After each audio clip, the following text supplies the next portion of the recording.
എന്താ എന്താ കിട്ടണേ മാവ? സാവിത്രിയേട്ടത്തി ചോര എർത്തിച്ചു. ആശുപത്രിയിലാ.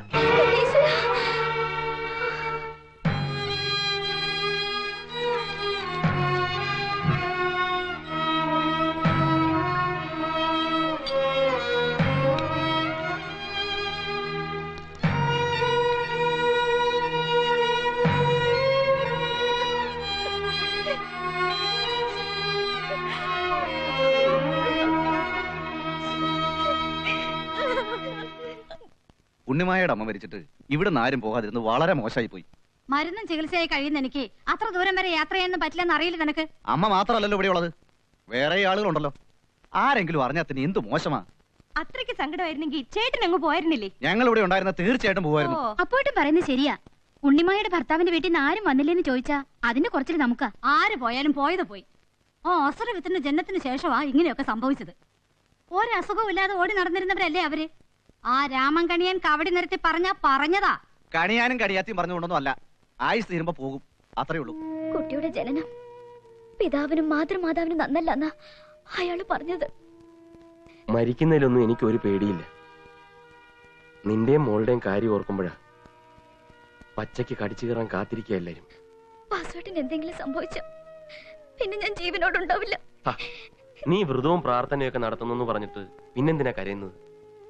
മാത്രമല്ല അമ്മയുടെ നിർബന്ധം കൊണ്ട് ദാ ഏലസും കിട്ടിയിട്ടുണ്ട്.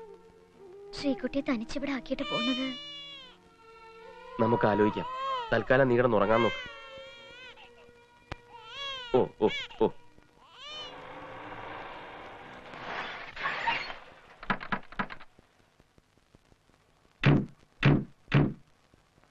എടീ നിർമ്മലേ, വാസുദേവൻ എന്താടി ഭാര്യയുടെ അനിയത്തിയെ കൂടെ കല്യാണം കഴിച്ചോ? ഉള്ള കുട്ടി പരാതിനായിട്ട് വരണ കണ്ടില്ലേ? നീ ഇത് എന്തിന്റെ പുറപ്പാടാ? ഉറപ്പാണോ? നീ ഇവളുടെ അനിയത്തി ഇങ്ങോട്ട് വിളിച്ചോണ്ട് വന്നത് ഇവിടെ സ്ഥിരമായി പൊറപ്പിക്കാനാണോ? സ്ഥിരമായിട്ട് വേണോ ടെമ്പററി ആയിട്ട് വേണോ തീരുമാനിച്ചിട്ടില്ല. എടാ നാണം കെട്ടവനെ, ആ തള്ളയത്ത് കൊലവിളി കഴിഞ്ഞിട്ടില്ല. പ്രായമായ പെണ്ണിനെ വിളിച്ചോണ്ട് വന്നിരിക്കുന്നു. പിന്നെ ഇവളെ അവിടെ ഒറ്റയ്ക്ക് നിർത്തണമെന്നാണോ അമ്മ പറയുന്നത്? ഒറ്റയ്ക്ക് നിർത്തണ്ട, ഇവിടെ ഇവൾക്ക് താമസിക്കാൻ വല്ല സൗകര്യമുണ്ടോ? ഉള്ള മുറിയിൽ എല്ലാരും കിടന്നോളൂ. എന്നാ നിന്റെയും ഭാര്യയുടെയും കൂടെ കിടത്തിക്കോ. പാർവതി മടിയിലും ഗംഗ ജടയിലും ആയിക്കോട്ടെ. എന്താ ഇതിന് മറുപടി പറയേണ്ടതെന്ന് എനിക്ക് നന്നായി അറിയാം. പക്ഷെ എന്നെ പ്രസവിച്ച അമ്മയായി പോയില്ലേ. നിങ്ങൾ വരൂ.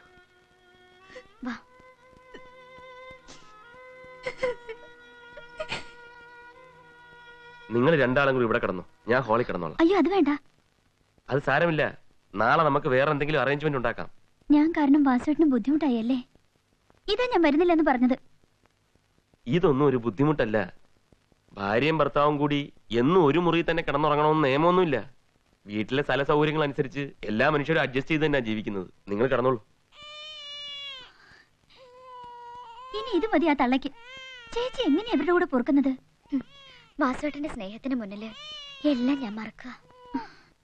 മനുഷ്യ നീ മണ്ണാകുന്നു. മണ്ണാകട്ടെ, എന്തെങ്കിലും പറയാൻ തുടങ്ങുമ്പോൾ ഒടുക്കത്തെ ഒരു വായന.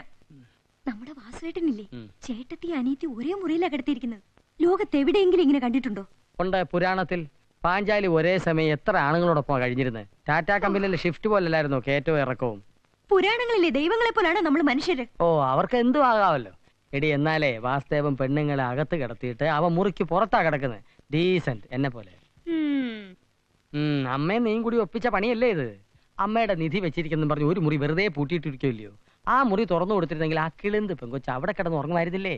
അയ്യടാ, അവൾ അവിടെ കിടക്കാൻ പോയാലേ ജനാലയ്ക്ക് നിന്ന് ശൃംഗരിക്കാലോ. എനിക്ക് ശൃംഗരിക്കാൻ വേണ്ടിട്ടൊന്നുമല്ല. നിന്റെ ആങ്ങളെ പുറത്ത് കിടന്ന് കൊതുകടി കൊള്ളുന്നല്ലോ എന്ന് ഓർത്തിട്ടാ. തന്നെയുമല്ല, ഉണക്കമീൻ അകത്ത് വെച്ചിട്ട് പൂച്ച പുറത്ത് എത്ര ദിവസം കാവല് കിടക്കും? ഉണക്കമീനും പൂച്ച മിണ്ടാ കിടന്ന് ഉറങ്ങാൻ നോക്കുന്നുണ്ടോ? അല്ലെങ്കിലും അത് തന്നെയാണല്ലോ കുറച്ചു കാലമായിട്ട് പതിവ്. ഓ, ഇന്നും പോക്ക.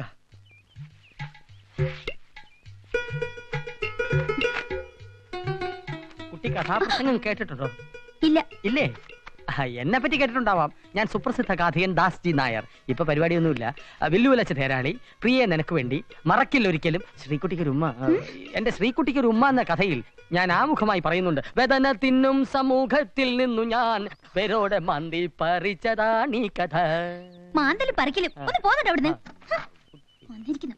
കാതിക സോദര ചം ചം ച കാതിക സോദര വേദന മാറ്റുവാൻ ടൈഗർ ബാമിട്ടു തിരുമിടേണം പട്ടി കുരക്കുന്നു പൂച്ച കരയുന്നു കഴുതയോ കാമം കരഞ്ഞു തീർക്കും.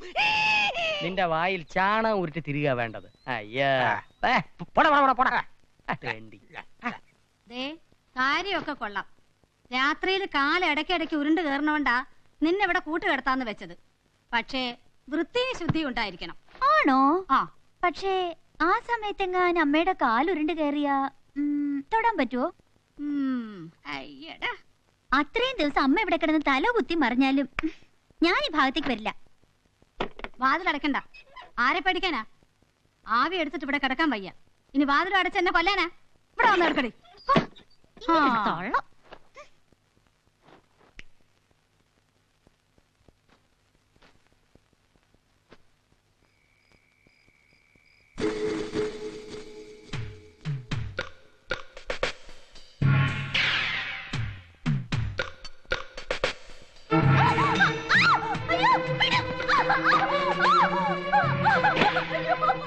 എന്താടി എന്താ പറ്റി? ഈ അശ്രീകരത്തിന് കിടത്തിയപ്പോഴേ ഞാൻ വിചാരിച്ചതാ.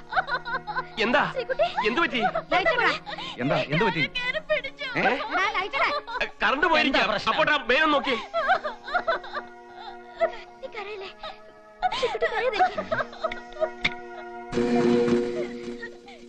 ആരോ മെയിൻ ഓഫ് ചെയ്യുന്നതാ. ഓഫ് ചെയ്തു.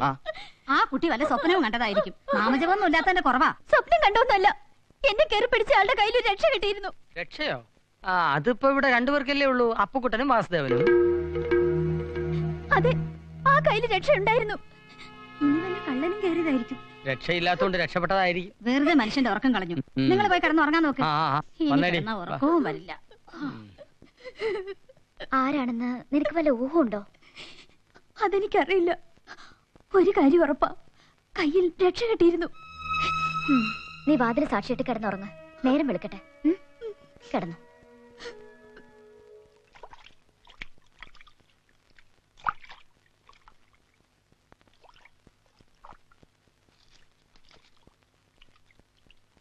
ഞാൻ പോവാ ചേച്ചി. ഇതെന്താ ഇങ്ങനെ? പെട്ടെന്ന് പോണം തോന്നി. എന്താ കുട്ടി ഇത്? ഇന്നലെ എന്തോ അരുതാത്ത സംഭവിച്ചു കരുതി പെട്ടിയും കിടക്കൊക്കെ എടുത്ത് പുറപ്പെടുക? ഇല്ല ചേച്ചി, ഞാൻ നേരത്തെ തന്നെ പോണെന്ന് വിചാരിച്ചതാ. എവിടേക്ക്? തൽക്കാലം ഞങ്ങളുടെ വീട്ടിലേക്ക് തന്നെ. അവിടെ നീ തനിച്ച് നിൽക്കാൻ പോവാ? തനിച്ചല്ല, രാത്രി ആമിനമ്മ വിളിച്ച് കൂട്ടിയെടുത്തിക്കോളാം. വാസുവേട്ടൻ പോകുന്നതിന് മുമ്പ് ഒരു വാക്ക് ചോദിച്ചിട്ട് പോകായിരുന്നു നിനക്ക്. ചേച്ചിയുടെ കാര്യമാണെങ്കിൽ വാസുവേട്ടനോട് ചോദിക്കണം.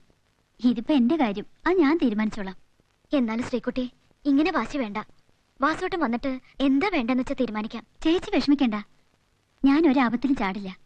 വല്ലവരുടെയും കുടുംബത്തിൽ താമസിക്കുന്നതിനേക്കാൾ ഭേദം സ്വന്തം വീട്ടിൽ തനിച്ച് താമസിക്കുന്നല്ലേ. എന്നെ കാക്കാൻ എനിക്കറിയാം. ഞാൻ ഇറങ്ങാം. വാസുവേട്ടൻ വരുമ്പോ ചേച്ചി പറഞ്ഞാ മതി. എവിടേക്കാണോ കെട്ടും പാണ്ടൊക്കെ ആയിട്ട്? കാശിക്ക് എന്ന് പോരുന്നുണ്ടോ? ചെയ്തു വെച്ചിരിക്കുന്ന പാപങ്ങൾക്ക് ഒരു അറുതിയാകും. അതല്ല നരകത്തിലാണ് ബർത്ത് റിസർവ് ചെയ്തിരിക്കുന്നെങ്കിൽ ഇവിടെ തന്നെ കെട്ടിപ്പിടിച്ചോണ്ടിരുന്നോ? അവളുടെ ഒരു അഹമ്മതി കണ്ടല്ലേ. ഇവിടെ ഇതുവരെ ആരും ഓർക്കത്ത് കയറി പിടിക്കൊന്നും ചെയ്തിട്ടില്ല. ഇവിടെ ഉള്ളവര് പഴി ചേരാൻ വേണ്ടി നീ ഒരിക്കൽ നാടകമല്ലേ ഇത്? മതി, ഇത് മനുഷ്യർ താമസിക്കുന്ന വീടൊന്നും അല്ലല്ലോ. താടകയുടെ യക്ഷിയുടെയും കൂടാരമല്ലേ. പാവം എന്റെ ചേച്ചിക്ക് ഇങ്ങനെ ഒരു ഗതി വന്നല്ലോ ഈശ്വര. ഇരിക്കുന്നുണ്ടല്ലേ രണ്ടും. അയ്യടാ, മോൾ ഉറങ്ങിയോ? നാളെ മോളെ പോളി പഠിപ്പിക്കാൻ കൊണ്ടുപോകണം. ശ്രീകുട്ടിയും കുട്ടി നീ കൊണ്ടുപോയാ മതി. ശ്രീകുട്ടി ഇവിടെ ഇല്ല, അവള് പോയി. പോയോ? എങ്ങോട്ട്? വീട്ടിലേക്ക്. എന്താ ഇന്നെന്തെങ്കിലും പ്രശ്നം ഉണ്ടായോ? ഒന്നും ഉണ്ടായിട്ടല്ല, ഇന്നലെ രാത്രിയിലെ കാര്യം തന്നെ. അവൾക്ക് പോണെന്ന് ഒരേ വാശി. അവൾ ഒറ്റയ്ക്ക് അവിടെ താമസിക്കുവോ? ആമിനമ്മ വന്ന് രാത്രിയിൽ കൂട്ടുകിടന്നോളും. അതുകൊണ്ട് പേടിക്കാനില്ല. എന്നാലും ഒരാൺതുണ ഇല്ലാതെ ആ വീട്ടിൽ തനിച്ച്. വാസുവേട്ടൻ ഇന്ന് അവിടം വരെ പോയി അവൾ അവിടെ എത്തിയൊന്ന് തിരക്കണം. ഇവിടുന്ന് പോയപ്പോ മുതല് എനിക്കൊരു സമാധാനമില്ല.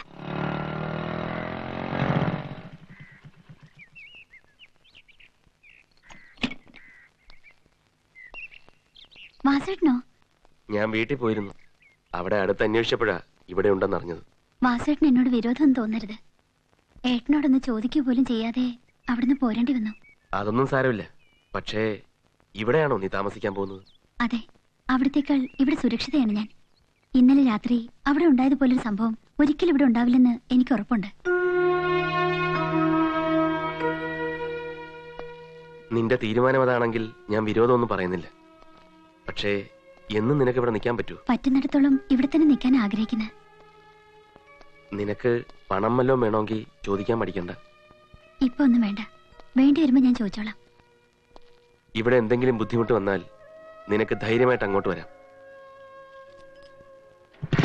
അവിടെ ഇനി ഒരിക്കലും നിനക്കൊരു ശല്യം ഉണ്ടാവില്ല. ഞാൻ വരട്ടെ. ആ